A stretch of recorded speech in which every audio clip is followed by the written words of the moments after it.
Hello everyone, my name is Joe Scorson. Today we're back. We are back. We're pricing some exotic options today in C++. We're going to be cooking with some of that. So yeah, I haven't uploaded something in a while. I just had to do my thing, have my life, and rest a bit. I had to rest. Last night my sister said to me, sleeping is productive.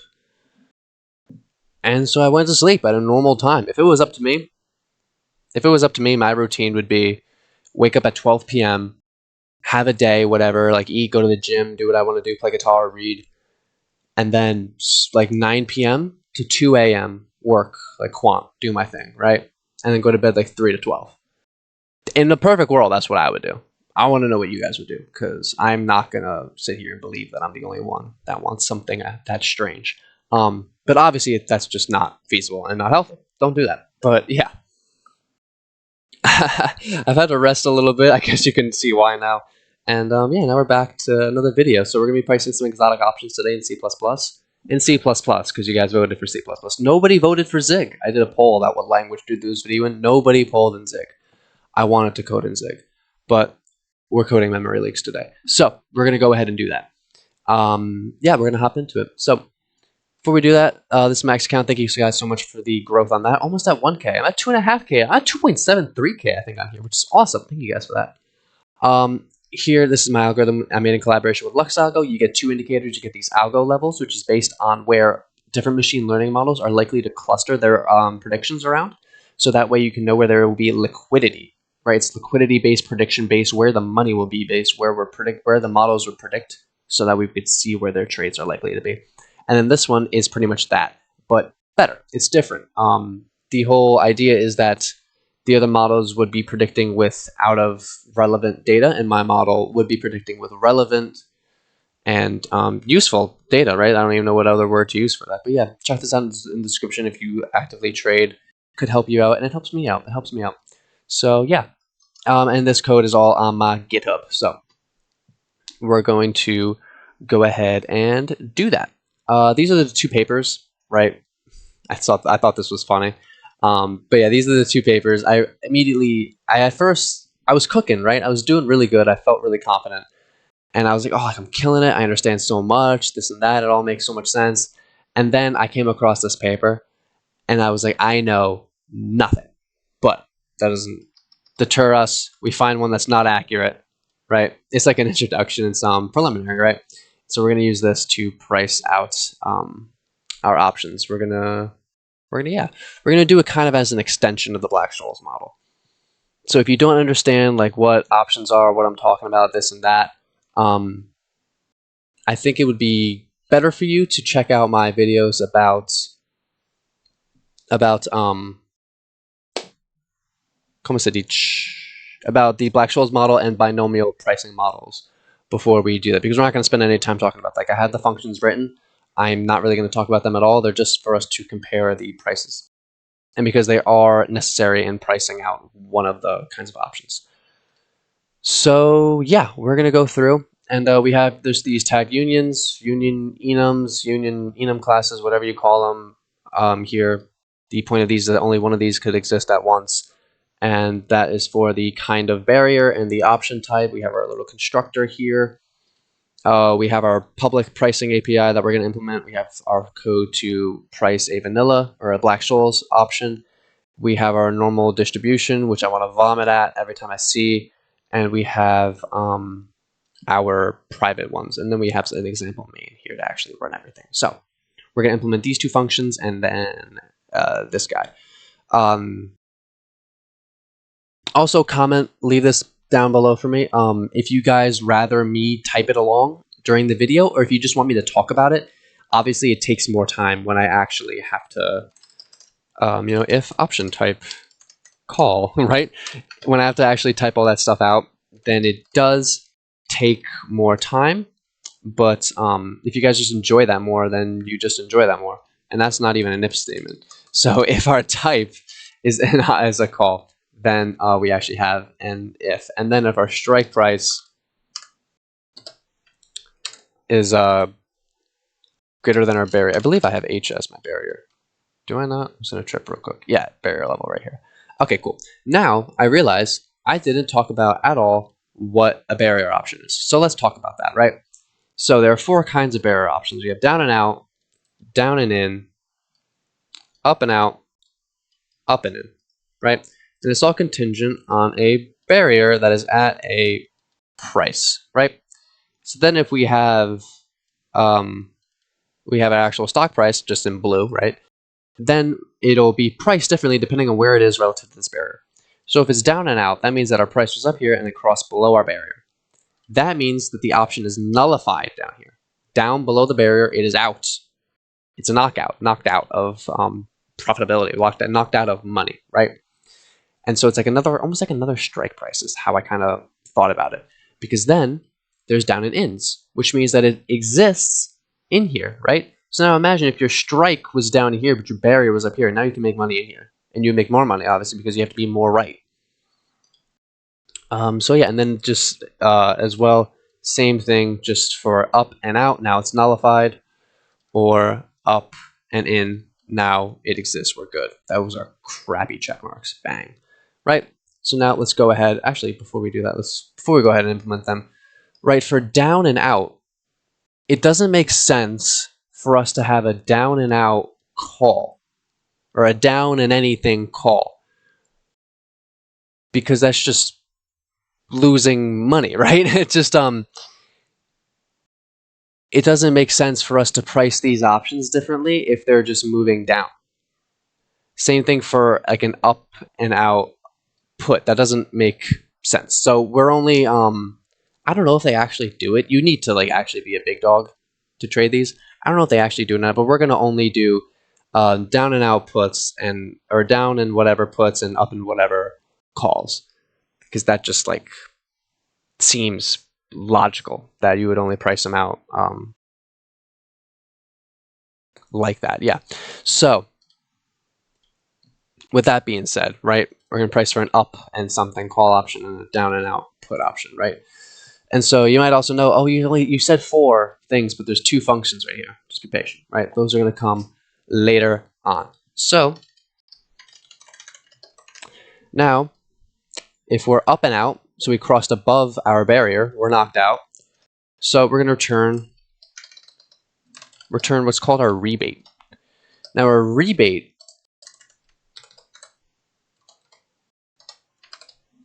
is, let me just finish writing this, and it is that times the time to expiration.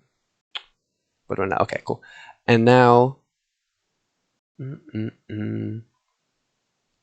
our rebate is like the fixed amount paid if the option gets knocked out. That is an actual value right there. And so it's our rebate discounted to present value, right? So that is what that is. That is pretty much like what the option oh my gosh, why can't I talk right now? It's like what the option is worth when it gets knocked out, because theoretically it should be worth 0, but I still want to sell it to somebody, right? So yeah, now we need a lambda value, okay? So the lambda value is like a drift scaling factor from the Black-Scholes model, right? So it's derived from the Black-Scholes model, but it's pretty much accounts for a drift factor in the price path, right? And so that is, let me finish typing it out. That is the risk-free rate minus the dividend yield plus a half times the sigma squared over sigma squared, all right? So now we have this double Z, right? And so this has to do with how likely we are to hit the barrier, right? Because of course that changes how we have to price this option. Whoa, not that, square root. And so after I finish typing this out, I have the way I actually want to say what it is. But you can think like a z-score kind of thing, right? So z, it's like the probability that we're going to hit the barrier, right? So as we move closer to the barrier, then z will change, and that will change how it's actually priced. right? And so now we need to get 2 more new ones, so I'll write them out, and then I'll to kind of make this smoother because clearly I'm unorganized. And then I'll explain what these two are. So this is like the normal payoff that we would have for a vanilla call or put, and this is like the mirrored payoff to reflect on the other side of our barrier, right? So now the yeah, so I'm getting ahead of myself.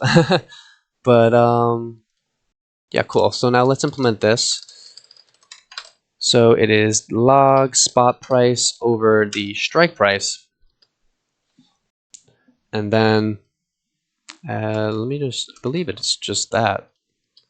Let me make sure. So we have the barrier price over the spot price, and then that, and then the spot price over the strike price, and then that. Yeah, it's cool. Okay, cool. I just want to make sure I could copy and paste that. I just noticed that they were the same. Right. Then we have our that mirrored value.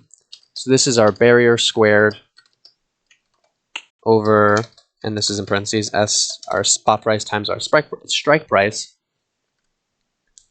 And then that is the only thing that's logged. And then outside of that, we are going over sigma times the square root of t,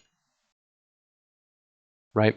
And then outside of all of that as well, lambda times sigma times the standard square root of the time, right? There it is. Why are pseudonym? Oh, because I didn't write the word log. That helps. All right. Now we have what we're going to call A, B, and C, right? We're going to have our A, B, and C. If you guys have ever worked with heat equations, this will not be C. This will feel familiar, right?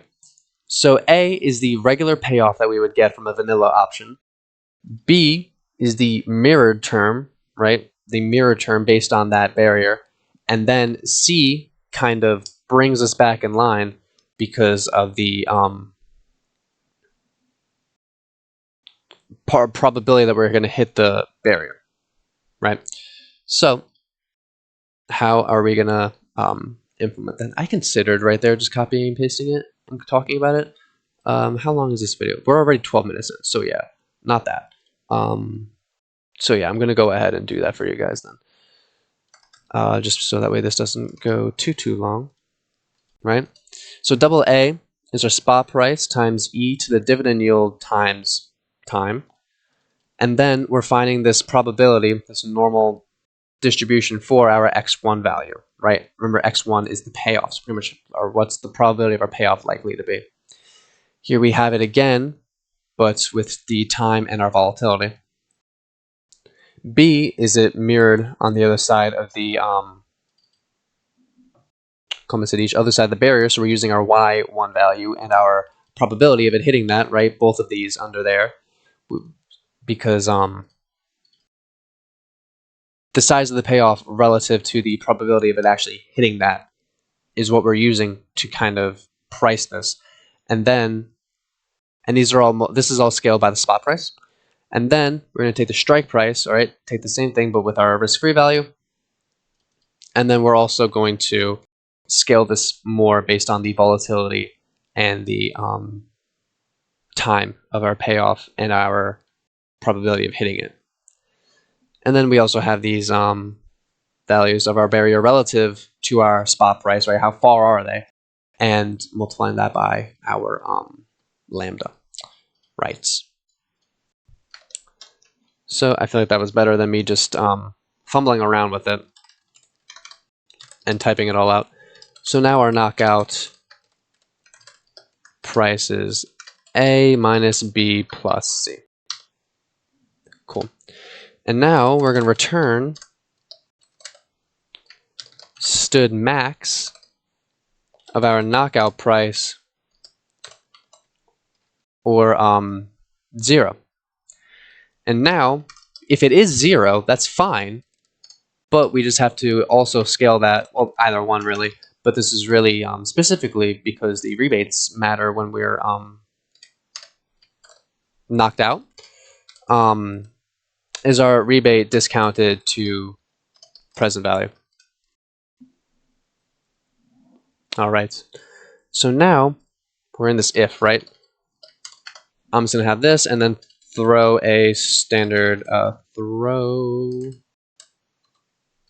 What the hell did I call it? What is it called? Not what I called it. I don't have it again up here. Sweet. Oh, it's just a runtime error.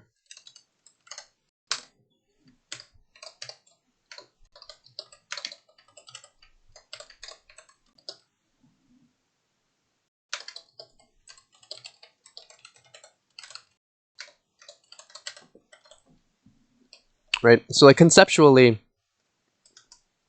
it doesn't make sense to have an up and output, an up and input. My put comes into existence when it moves in the wrong direction. That doesn't make sense. So we're not going to price them. All right. Also for the sake of time in this video, right? So now we're going to price a down and out put right here, right? So I'm going to copy and paste this in there again because it's already a long video. So if we're working with a put, cool. I'll do this now. Else we're going to throw an error. If we're knocked out, then we're just going to give it the rebate. If not, we could go through again and we can calculate our lambda, our z, our x1, and our y1, right? I believe these are, yeah, they are identical.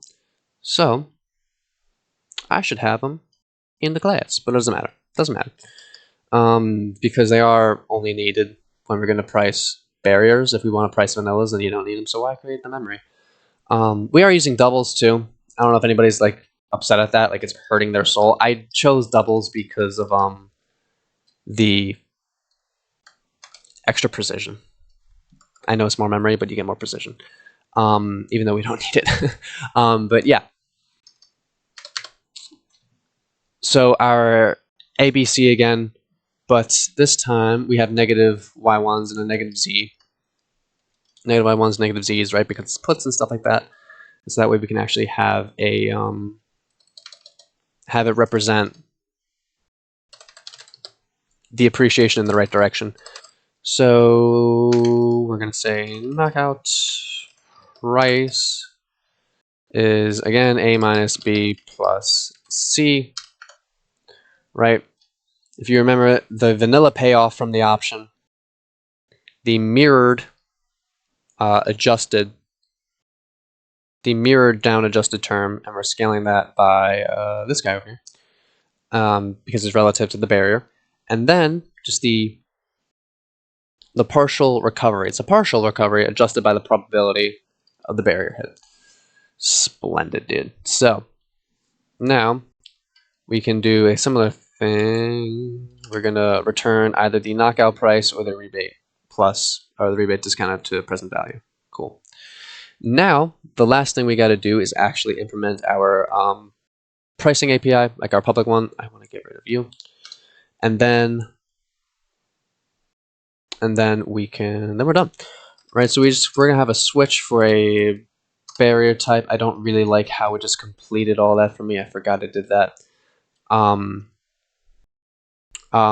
That just tweaked me out. So then barrier type dot, no, barrier type that.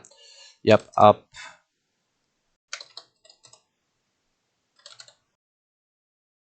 Why am I not getting any autocomplete? Am I the only one that just immediately thinks things are like just broken beyond repair when there's a no autocomplete? Let's just implement this right now though. Runtime repair, and it's just not supported, we could say. Cool. So in here we're going to return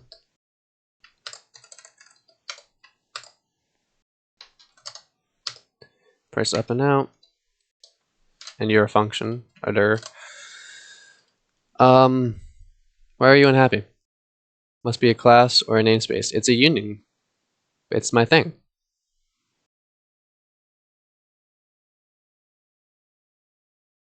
Why are you tripping? I don't like that, don't I? All right.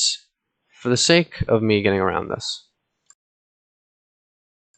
because it is the same. Okay, now it's just happy. Oh, I'm so cooked, bro. It's because it was the variable, not the actual type. There we go. So now we'll actually do this, dude. So yeah, and I'm gonna copy that so that way I have it. And so now we're gonna say down and out, because that is again an actual function. And if you remember, I was saying how como se dice, how we have four kinds of barrier options, but I only have two functions. This is why. To price the up and in, it's the price of vanilla is pricing the vanilla option, the vanilla Black-Scholes option price minus the up and out. That's how it works. So the up and out plus the up and in is equal to the vanilla price, right? And so then, I didn't want that. And so then, if we're going to have a down and in, price down and out minus the price of the vanilla, and there we go. So now we have this all implemented. Our main, we're just going to make different options here, right? Up and out calls, up and out puts, up and in calls, down and in puts, and then we are going to just initialize them with the constructor and then price them. So we're going to price them vanilla, price their different ones. So if we compile it just with that command,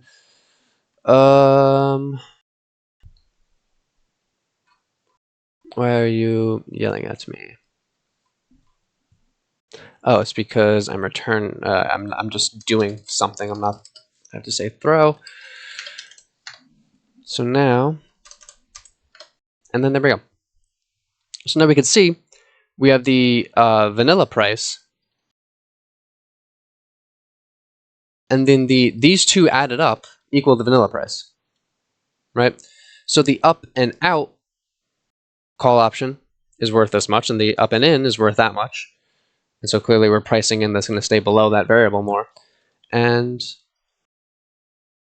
yeah, because clearly the up and in means that it comes into existence as we cross above that barrier, which is not likely to happen, but I still want to sell you the chance, right? And so then put same thing, but just move it the other way. So yeah, this is already a 23-minute video, so I'm glad I did that the way I did that with copying and pasting some stuff. I'm not here to, all right, we're here to talk high level when we're actually doing this kind of stuff in a quick YouTube video, right? In a stream, yeah, we could spend a lot of time on these things and make it all nitty gritty. But yeah, that is how to price barrier options in C++.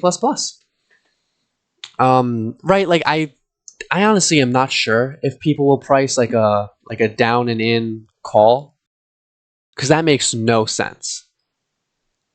Because a call makes money when it goes up, so it's going to come into a payoff area. It's going to come into existence when it moves down. That doesn't make any sense, dude. Doesn't make any sense to me, man. The one that makes sense is like down and outs, and you buy them when something's in a channel, right? Or up and outs, and it makes up and outs, and it makes some sense when we're in a channel, right? So that way you could just keep your money if it stays in that channel. Regardless, so we're not here talking about strategy. We're just pricing them. I'm just pricing. I don't care how you treat them. But yeah, link to everything will be in the GitHub. Drop whatever other videos you want to see in the comments. Check out my algorithm with Luxago. Check out all that good stuff. And yeah, go to bed. Go to bed early. Wake up early. Do awesome stuff. And I will see you guys in the next video.